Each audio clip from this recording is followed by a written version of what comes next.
A guy working a $17 an hour warehouse job in Ohio quietly turned $1,000 a month into $340,000 in 11 years.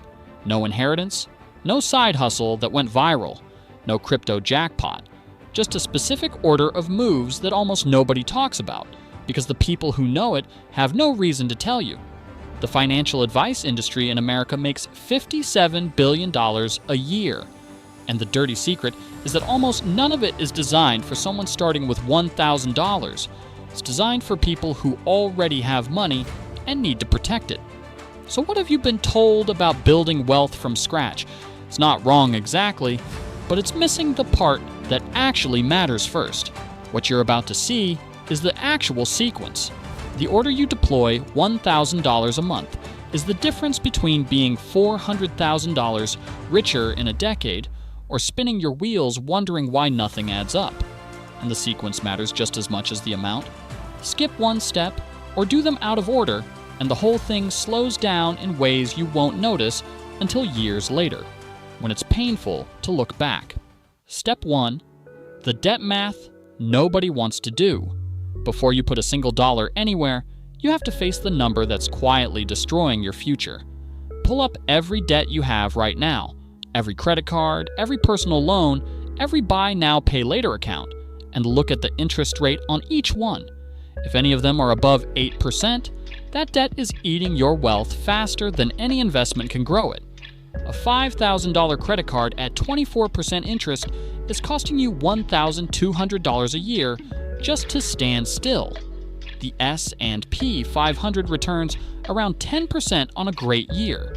You do that math, and you realize paying off that card first is the investment, and it pays you a guaranteed 24% return that no market on earth can match. The rule is clean and simple. High-interest debt above 8% gets attacked first, aggressively, before anything else.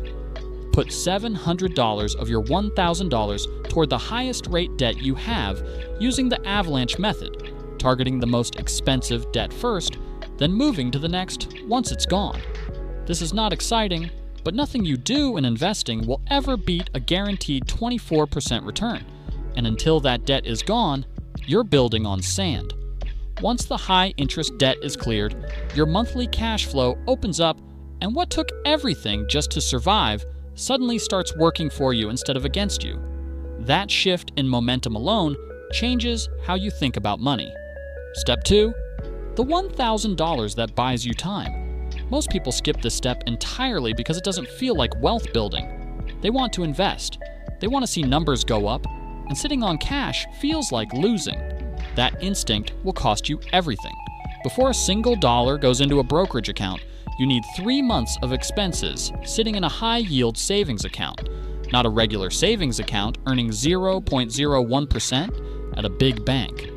A high-yield savings account at places like Marcus, Ally, or SoFi, which in 2024 were paying between 4.5% and 5.2% APY. Your emergency fund should be earning money while it protects you, not just sitting there collecting nothing. Why does this matter for wealth building? Because without a cash buffer, the first time your car breaks down or a medical bill hits, you pull money out of your investments at the worst possible time. You sell low, you lose the compounding, and you're back to zero emotionally and financially. The emergency fund isn't dead money. It's the foundation that makes every other move possible without panic derailing the whole system. Build it in small, boring chunks. Set an automatic transfer the day after payday and keep it separate from your spending account. When you hit the 3-month number, stop. Don't overfund it. From that point on, only refill it after you use it and send the rest of your monthly $1,000 into the next steps where it can compound. Step 3. The free money Americans leave on the table. This one is infuriating when you actually do the math. If your employer offers a 401k with any match at all, and you are not contributing enough to get the full match, you are turning down free money every single paycheck without realizing it. A 4% employer match on a $40,000 salary is $1,600 a year in free money. Over 30 years, with compound growth at 7%, That $1,600 a year turns into roughly $151,000. You left $151,000 on the table because you skipped a form in your HR portal. The 401k employer match is the single highest return move available to working Americans, and it requires almost no effort. Just a contribution level adjustment and 5 minutes of your time.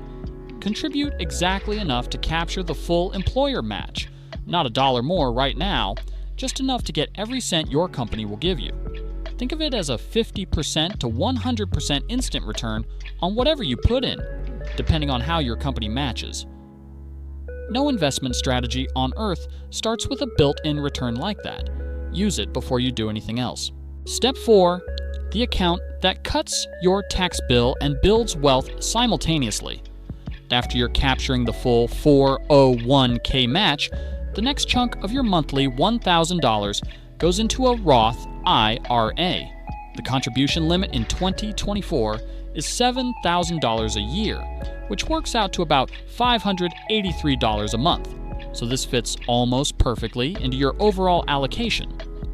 Why a Roth IRA is the most powerful wealth building account for someone earning under $146,000 a year. You invest post-tax dollars now, and every dollar of growth, every dividend, every capital gain comes out completely tax-free in retirement. A $1,000 investment at age 25 that grows to $21,000 by age 65 at 8% annual returns. The entire $20,000 gain is yours. The IRS gets nothing. That tax-free compounding over decades is worth more than almost any other optimization you could make. Inside the Roth IRA, you're not just saving, you're investing. Put the money into a simple total market index fund like VTI or FSKAX. These funds own tiny pieces of thousands of American companies at once, so you're not betting on any single stock, you're betting on the American economy continuing to exist and grow. That bet has paid off for over 100 years straight, through wars, recessions, crashes, and pandemics. Set it up once on Fidelity, Vanguard, or Charles Schwab, turn on automatic monthly contributions, and then genuinely do not touch it.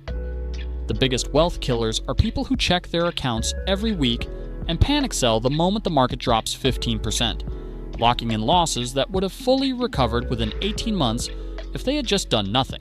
Step 5. What to do with the rest. By this point in the system, if you've cleared high-interest debt, built your emergency fund, captured your employer match, and maxed your Roth IRA, you're in a position that the majority of Americans will never reach in their lifetimes. But there's still money left, and it should not be sitting idle. Whatever remains of your $1,000 after all of the above goes into a taxable brokerage account. In this account, prioritize tax efficiency, broad index ETFs, long holding periods, and minimal selling. The difference between a taxable brokerage and a Roth is simply that gains here get taxed when you sell. But money growing in a taxable account is still dramatically better than money sitting in a checking account getting eaten by inflation at 3% a year. This is also where you can start being slightly more intentional once you have a solid base. Some people allocate a small slice, no more than 5 to 10% of their total investment portfolio, into individual stocks or REITs for real estate exposure without needing to own property. But this is optional, and the index fund base should never be touched to fund speculation or short-term bets.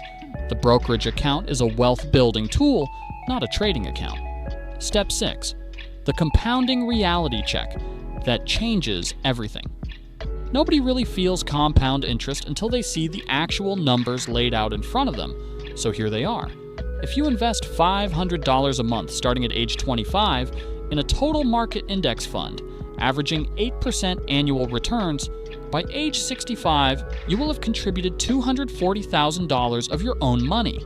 Your actual account balance will be just over $1.74 million. The market did $1.5 million of the work for you, simply because you started early and refused to touch it.